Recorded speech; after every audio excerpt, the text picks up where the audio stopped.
Hello दोस्तों, कैसे हैं आप सब लोग। उम्मीद करता हूं काफी अच्छे होंगे। तो दोस्तों, आज के इस वीडियो के अंदर हम रिव्यू करने वाले हैं clean max enviro energy solutions का आईपीओ। तो इस वीडियो के अंदर हम रिव्यू करेंगे और सारी चीजें जानेंगे इस वीडियो के अंदर। और वीडियो शुरू करने से पहले एक चीज क्लियर करना चाहूंगा कि मैं इस वीडियो के अंदर सारी चीजें आपकी क्लियर करूंगा। डिसीजन आपको अपने रिस्क, अपना एनालिसिस लगा के बनाना है। मेरी तरफ से कोई बाय सेल का रिकमेंडेशन नहीं है, ठीक है ना।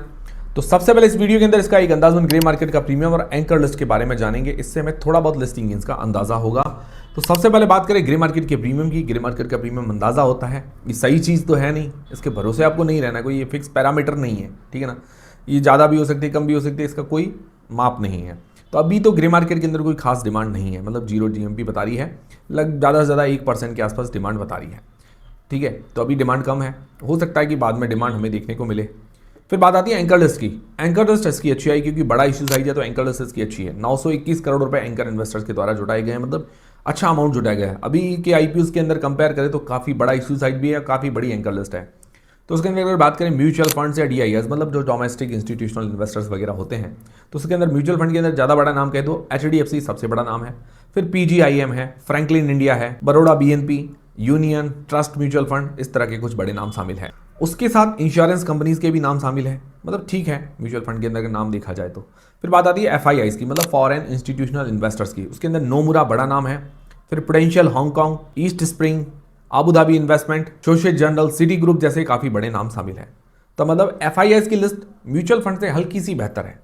ओवरऑल अगर 10 में से रेटिंग देना चाहें तो मैं 6 6.5 जैसी रेटिंग देना चाहूंगा, ठीक है एंकर लिस्ट। फिर जानते हैं इस कंपनी की डिटेल्स के बारे में, मतलब ये कंपनी क्या काम करती है, कौन से सेक्टर की कंपनी और फ्यूचर वगैरह कैसा रह सकता है। उससे पहले दोस्तों, टेलीग्राम, इंस्टाग्राम, व्हाट्सएप, फेसबुक सबके लिंक डिस्क्रिप्शन के अंदर ज्वाइन कर लीजिए। टेलीग्राम व्हाट्सएप चैनल पर हाथों हाथ अपडेट्स मिल जाते हैं, इंस्टाग्राम फेसबुक पर हमारी रील्स मिल जाती है, और डीमेट अकाउंट वगैरह सबकी लिंक डिस्क्रिप्शन के अंदर मिल जाएगी।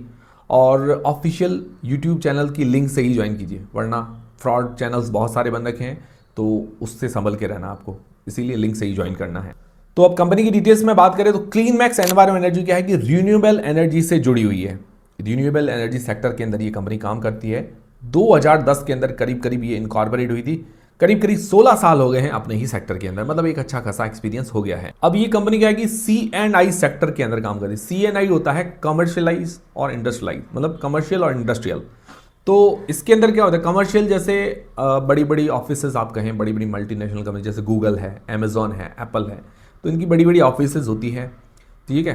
तो उसके अंदर क्या है कि बिजली की भी काफ़ी ज़रूरत रहती है। तो उनको क्या है कि सोलर, विंड एनर्जी, जहाँ से ज़्यादातर रूफ टॉप सोलर वगैरह लगते हैं, तो उनकी छतों पर रूफ टॉप सोलर लगाना, ठीक है, वो ये कंपनी काम करती है। उनको क्या करती है, इसका मेन काम क्या होता है। और उसके अलावा जो फैक्ट्रीज होती है, फैक्ट्रीज के अंदर भी इस तरह के रिन्यूएबल एनर्जी सोर्सेज, जैसे एक तो रूफ टॉप सोलर हो गया, फिर विंड एनर्जी की जरूरत पड़ती है तो वो भी लगा के देती है, तो ये रिन्यूएबल में काम आ गया। अब क्या होता है कि ये कंपनी से पैसा नहीं लेती, कोई भी जिस कंपनी को, या कस्टमर से पैसा नहीं लेती, ये खुद पैसा लगाती है, ठीक है ना। और फिर क्या करती है, और बिजली जो वहाँ से जनरेट होती है वो इसकी खुद की होती है, फिर वो कंपनी को सेल करती है। अब कंपनी को क्या फ़ायदा हुआ, बस कंपनी को ये फ़ायदा हुआ कि जो बिजली है, अगर वो डायरेक्ट मतलब विद्युत विभाग से या जो ग्रिड से लेती है तो वहाँ से थोड़ी महंगी पड़ती है, तो ये उनको थोड़ा सस्ते में सेल करती है, और वहाँ से जो किराया वगैरह बिजली का आता है वहाँ से इसकी कमाई होती है। सिंपल भाषा में आपको समझ में आ गया होगा। तो ये जो बड़ी बड़ी भी खुद प्रोजेक्ट लगाती है, इससे क्या होता है कि इसके ऊपर डेट ज़्यादा बढ़ जाता है, कर्ज इसके कारण थोड़ा इस पर ज़्यादा नज़र आता है। तो ये क्या है कि लॉन्ग टर्म कॉन्ट्रैक्ट्स होते हैं इनके, पीपीए जिनको बोलते हैं, लॉन्ग टर्म 22 साल जैसे कॉन्ट्रैक्ट्स होते हैं, जिसके कारण इसकी कमाई चलती रहती है और वो खर्चे निकलते रहते हैं। इस तरह से इनकी रोटेशन चलता है। मार्केट शेयर की बात करें तो अभी एग्जैक्ट तो नहीं है, बट 8 से 10% के बीच में इसका मार्केट शेयर है C&I सेक्टर के अंदर। तो अच्छी बात है कि टॉप लीडिंग कंपनी में इसका नंबर आता है। बाकी इसका ज़्यादातर मार्केट जो है गुजरात और कर्नाटक जैसे स्टेट्स के अंदर है, वहाँ से लगभग 70-80% का रेवेन्यू जनरेट होता है। तो ये पावर सेलिंग से लगभग अगर देखा जाए तो 75 to 80% जैसा रेवेन्यू वहाँ से जनरेट होता है। और फिर जो उनकी ईपीसी, मतलब जो उस पर निर्माण करना हो या उसका मेंटेनेंस करना हो, तो उससे लगभग 25 to 20% का रेवेन्यू जनरेट होता है, लगभग। तो यहाँ तक तो काम इसका काफ़ी अच्छा नजर आ रहा है। अब इसके फाइनेंशियल्स फंडामेंटल्स जान लेते हैं, जो कि 2023 से 2025 तक और FY26 के 6 महीने तक दिए गए हैं। तो अगर इसके एसेट्स देखें तो साल दर साल बढ़े हैं, अच्छी बात है। रेवेन्यू के अंदर भी साल दर साल अच्छी ग्रोथ देखने को मिल रही है, ये भी अच्छी बात है। प्रॉफिट आफ्टर टैक्स की बात करें तो 2024 तक ये कंपनी लॉस के अंदर थी, और 2025 के अंदर प्रॉफिट के अंदर आई है। ये अच्छी बात है कि 2025 के अंदर ये प्रॉफिट के अंदर आ गई। बाकी नेट वर्थ इसकी पॉजिटिव है। रिजर्व्स इसके हाथ में 2656 करोड़ रुपए के, अच्छी बात है। बोरोइंग्स इसकी समस्या है, 10,000 करोड़ रुपए के आसपास की बोरोइंग्स है और बोरोइंग्स काफ़ी ज़्यादा है। मैंने आपको जैसा बताया कि भी इनको क्या है कि खुद ये सेटअप करती है प्लांट्स, जिसके कारण इनको लोन वगैरह लेने पड़ते हैं और फिर ये क्या लोन की भरपाई भी उसी तरह से चलती रहती है जो बिजली का किराया वगैरह आता है उससे। और 31 मार्च 2025 तक इनका डेट टू इक्विटी रेशियो 1.97 का निकल कर आता है, जो कि ज़्यादा है। मतलब एक से भी ज़्यादा होना तो मतलब रिस्की ही होता है। हालांकि एक अच्छी बात यह है कि आईपीओ के पैसे से 1122 करोड़ रुपए का अपना डेट पे करेगी। हालांकि 1122 करोड़ रुपए 10,000 करोड़ रुपए की तुलना में काफ़ी कम है।